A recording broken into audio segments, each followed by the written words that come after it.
येणं चरित्र होते असे श्री चक्रधर साधक महदंबा माय मराठी धोरण शब्दांना आलेल्या त्या परब्रह्म परमेश्वर भगवान श्री चक्रधर स्वामींच्या नाम साधनेनं भक्ती साधनेनं चिंतन साधनेनं आपणाच्या या परम पावन मानवी जीवनामध्ये मांगल्य निर्माण करणार आधार निर्माण करणाऱ्या मार्गाची मूळ असणाऱ्या दत्तात्रय प्रभूंच्या जयंती उत्सवाचा हा सोहळा संपन्न होतो. या सोहळ्यामध्ये आपण उपस्थित आहात भाग्यवंत. आश्रम 39 वर्ष आश्रमला झाले.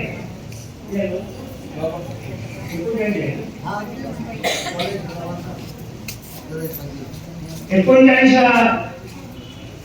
वर्षाचा कालावधी लोटलेला आहे. त्यामध्ये तत्वस्थित असणारे आचार्य प्रवास लोणारकर बाबाजी अतिशय त्यांचा स्वभाव नावाप्रमाणे लोण्यासारखा मृदू स्वभाव लोकांच्या मनामध्ये आपला आचार आणि आचाराद्वारे त्या ठिकाणी विचाराचा प्रसार अशा प्रकारची सात्विक मूर्ती त्यांचा परिस्पर्श या ठिकाणी झाला. आमचे आप्पा म्हणजे तराटे भाऊ तराटे आप्पा त्यांचे वडील त्यांचे मामा भोरीचे होते आणि त्या संस्कारामुळे ते संस्कारित झाले. प्रत्येक जाळीच्या द्वारा भेट करायची आणि त्यांनी बाबांना बोलून दाखवलं आपल्या मंदिराला जागा द्यायची. बाबांनी एका शब्दात होकार दिला. बाबांच्या त्या प्रसन्नतेमुळे ते मंदिर झालं. पण काळ परिवर्तनशील आहे. परिवर्तनाच्या लागेमध्ये रोडाचं मंदिर व्हावं, ते मंदिर तुटावं आणि त्याला बाबांच्या 50 नंतर त्यांच्या कर्तृत्वाची सुरुवात झाली.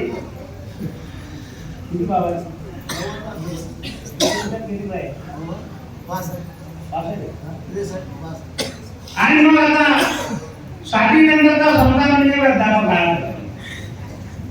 आता त्या ठिकाणी बाबांना आलेल्या प्रसंगाला समोर जाऊन ते म्हणजे बाबांचा स्पर्श झालेला होता. अनेक आचार्यांचं त्या ठिकाणी आगमन झालेलं होतं. परंतु जो होता आचे के लिए एक विशाल मंदिर निर्माण व्हायचं होतं. बाबांच्या विशाल दृष्टिकोनातून या ठिकाणी मंदिराची निर्माण झाली. अतिशय विनम्र स्वभावाचे व्यक्तिमत्व आणि तशाच प्रकारच्या दोघी काही अशा त्या विषयाने आणि त्या सुद्धा तेवढ्या जोमानं आलेल्या सर्वांची सेवा करतात. माणसापेक्षा आश्रमामध्ये बायांचं कर्तृत्व मोठं असतं, ते झाकलेलं असतं. त्या समयावर बघतात. आम्ही फक्त आदेशाचे बघतोय. लोकांना जेवण करा, लोक येतात चहा बनवा, लोक येतात असं करतात. पण त्या मायमाऊली एक धर्मबुद्धीने सेवा करतात आणि परमार्थाचा कार्यक्रम चालवतात. अशा प्रकारचा आज 39 वर्षाचा हा प्रवास.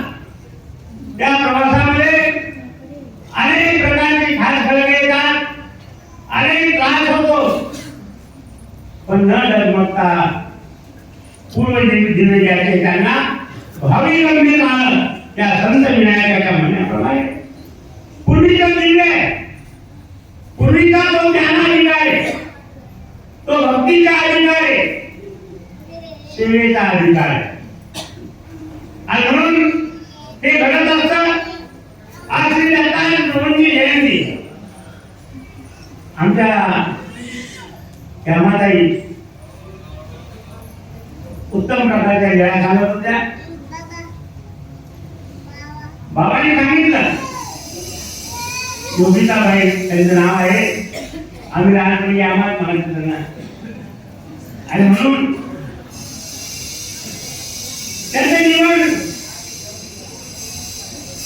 कारण योग असा आहे, ज्या माणसाला यशानुधर्म इच्छामी कष्टवित्त हाराण्यम आपला शोक कष्टांच्या कष्ट दुःख परोप, या उक्तीप्रमाणे कृष्णाच्या तत्वज्ञानात म्हटलं, यश म्हणजे माझा अनुग्रह घ्यायचा, अनुग्रह घेण्याची इच्छा आहे, पण संसारामध्ये एवढा झपटलेला आहे की तो तिकडे वळायला तयार होत नाही.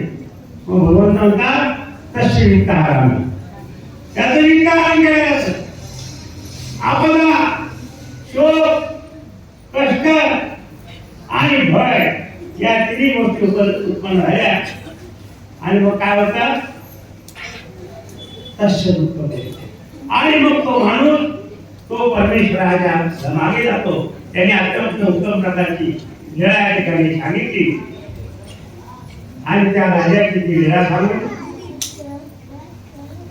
एक आपल्याला संदेश दिला की आपला परिवार घडवला पाहिजे, आणि तो घडवणं अत्यंत महत्वाचं आहे. त्यासाठी अधिकाराची पूर्वाधिकाराची सुद्धा जोड लागते. त्यांनी परिवारात लक्ष द्यायचं होता, त्यांनी मालकाला घडवलं आणि अनुसरणाला पाठवून दिलं, कारण बाकी दूर नाही गेलं. आम्ही जाऊन बघतो, परंतु मालकांना घडवलं, एवढं फक्त घडवलं. ते नास्तिक होते, देवता भक्तीमध्ये आस्तिक होते, परंतु त्यांना ईश्वर भक्ती राहण्यासाठी होत नव्हती. पण त्यांना ईश्वर भक्ती राहण्यात आणलं, आणि ईश्वर भक्ती राहण्यानंतर ते अनुसरणासाठी तळमळत होते. त्या तळमळीमध्ये त्यांनी अनुसरण घेतलं. याचं श्रेय आमच्या योगिता आहे. साधी गोष्ट आहे, बाबांनी सांगितलं की मानवी जीवनामध्ये कशा प्रकारचे आहे, आणि अशा प्रकारचे जीवन त्यांनी समृद्ध बनवलं.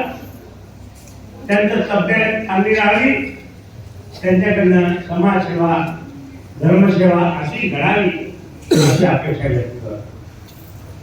कारण त्यांची तळमळ आहे, प्रत्येक गोष्टीमध्ये तळमळ असते, आणि तळमळ असेल तर काम होतं.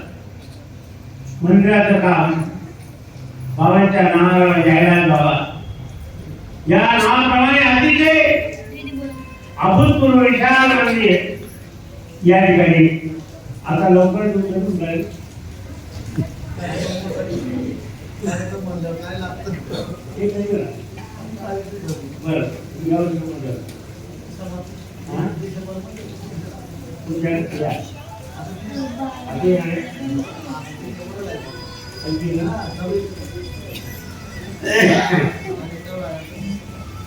कार्यक्रमाचं मंदिर फार 2005 केलं.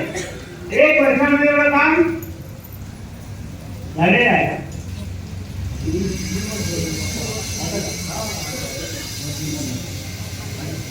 अतिशय विशाल मंदिर निर्माण केलं. त्या मंदिराने आलेलं या ठिकाणी दीपक प्रज्वलन झालेलं आहे. आमच्या आदरणीय पूज्य महंत श्री सरळ बाबा त्यांच्या हाती झालेलं आहे.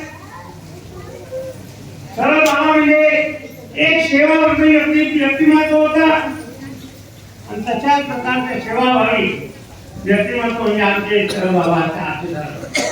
तेव्हा मी काही भाषण करत नाही, सेवेत काय प्रतिज्ञा धर्माचं जागरण करतो, आणि म्हणून दीपक प्रज्वलित झालेला आहे. या दीपामध्ये 3 गोष्टी आहेत: ज्ञान, भक्ती, वैराग्य. प्रकाश म्हणजे ज्ञानाचं प्रतीक आहे, त्यानंतर या दिव्यामध्ये वाद आहे ती सेवेच्या प्रतीक आहे. कारण तेलाच्या कुंडीतनं वातीपर्यंत ते कोण पोहोचत त्याच्यापर्यंत ती वाद ती सेवा. आणि म्हणून मानवा पंथाच्या तत्वज्ञानाला महत्व आहे. दाक्षिणात्य सेवेने मोक्ष मिळतो हे चिरंतन शाश्वत तत्व म्हणजे सर्वच नाही प्रतिपादन. फक्त सेवा सेवेने मोक्ष मिळतो म्हणतात. कर्मकांड करणाऱ्या लोकांचं त्यांची भूमी हातून गेली. मग आमच्या कर्मकांडाचं काय? आमचा मार्ग उच्छेदी म्हणून पोपटिया बोलते आमचा कधीच मार्ग उच्छेदून आहे अशा प्रकारचा समाजामध्ये भाव निर्माण करण्याचा प्रयत्न आहे.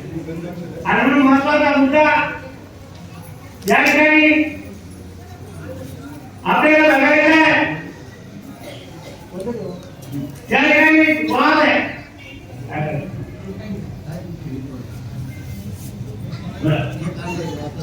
बरोबर त्या ठिकाणी मात्र सेवेचे काम करत आहे. आणि ते कसे ठीक आहे. वडाचे म्हणजे ते स्वतः जाळून घेत संपवतात. तसं ईश्वरा कार्याने आपल्याला देव संपवायचा आहे. देहाचा संपूर्ण परिसर हा संपवायचा आहे अशा प्रकारचं विचार या दिव्यात आपल्याला प्राप्त होतोय. आता ज्ञान आहे. ज्ञानाने मोक्ष मिळतो. पण ज्ञानाला अंधश्रद्धा जर घुसली ज्ञानाला अंधश्रद्धा सुटल्याने त्याच्याकडे गेली तर आपण मूळ सिद्धांताच्या बाजूला. भक्तीने मोक्ष मिळतो. पण भक्ती करत असताना ती परमेश्वराची करावी. परमेश्वराच्या भक्तीचा मार्ग पाहावा.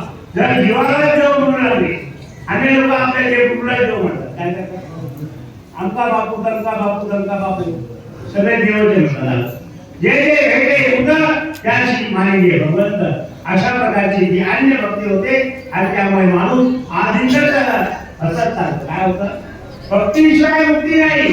पण भक्ती ती परमेश्वराची होती. आणि वैराग्याशिवाय मुक्ती नाही. पण वैराग्याला सुद्धा विधी आहे. जशी ज्ञानाला विधी जगाची आहे अहंकाराची.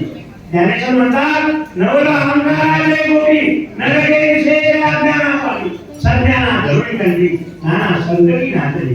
अहंकार हा आगामी माणसाच्या मागे तो ज्ञानी माणसाच्या आणि सध्या संज्ञानाच्या मागे. ज्ञानाला विधी कशाचे? अहंकार.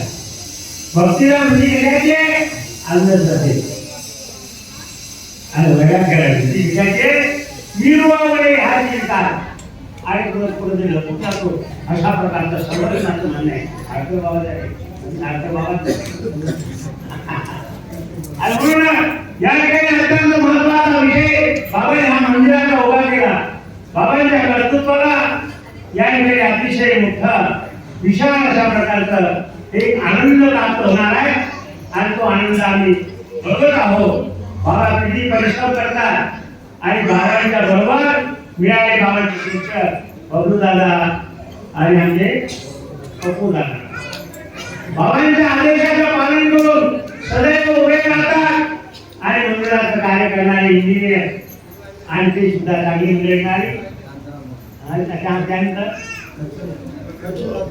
हा रावसाहेब ते रावसाहेब सुद्धा मोठं सहकार्य कटरे आहे. अतिशय आम्ही एवढं पाहता होता बाबांच्या मंदिरामध्ये ते उपदेश आहे. बरं उपदेश होणार आम्ही विचार तेवढी मंदिराचं उद्घाटन करू. मंदिराच्या उद्घाटन ज्यावेळी उभं होणार मंदिराचा कळत आणि त्यांच्या जीवनाचा उपदेशाचा कळत हे दोन्ही प्रचार काही आणणार ते पाहण्यासाठी. आणि अशा प्रकारचं कटरे साहेबांनी सुद्धा मंदिराच्या डिझाईन सुद्धा अतिशय उत्तम बनवलं. महत्वाचे मंदिर आहे. आधी ज्ञानाची सुरुवात खाली होणार पोथीला होणार आणि वरती दर्शन फक्त भावाचे दर्शनार्थी मंदिर होणार आणि ध्यानाचं कार्य झालं आहे. या ठिकाणी ज्ञानाच्या कारणात आलेल्या संत महान भक्तांची नाण्याची व्यवस्था होणार, भोजनाची व्यवस्था आहे जन्मणार आहे, अतिशय विशाल. आणि आता श्रेय जे आहे आमचे शिंदे तलाठी परिवार तुमच्या वडिलांचं जनता आहे, त्यांनी जागा मंदिराला देण्याचं काम झालं असतं का? म्हणून त्या मानवा पंतांनी त्या शिकवला, त्या काय शिकवला? भूमिदान, अन्नदान, वस्त्रदान, द्रव्यदान आणि त्याबरोबर आपल्या जीवनाचं सुद्धा दान करण्याचं काम करतात. आपली अनामासाठी लेकर सुद्धा मंदिराने दान करतात. ही दानाची परंपरा जगामध्ये फक्त मानवा पंतांनी जोपासलेली आहे आणि त्या पंतांच्या परंपरेला काय सांगतं ज्ञानाचा वर्णन लाख लाख धन्यवाद देतो. मंदिराचे कार्य आता बऱ्याच प्रकारचे या ठिकाणी 80% काम अडकलेलं आहे, फक्त आता 20% राहिलेले पैसे सुद्धा बसवून झाले. आणि म्हणून आता शेवटी महत्वाचा जो भाग आहे तो रंगाचा खर्च सुद्धा फार मोठा आहे बाबा. आपल्याला वाटतं रंगाचा खर्च आहे, दरवाजाचा खर्च आहे. आणि म्हणून आता बाबांच्या कार्याला सर्वांनी हात लावावा, कारण शेवटी हात लावला 7 दिवसाचं काम होणार आहे. ते बाबा काही कोणाला म्हणणार नाही. बाबा म्हणतात ते सर्वज्ञ चंद्रधर महाराज प्रत्येकाला प्रेरणादायी करो, अशा प्रकारचं काम आहे. ते सर्वांनी सहभागी व्हावं अशी अपेक्षा व्यक्त करतो. त्यांना 2 वाजलेले आहे.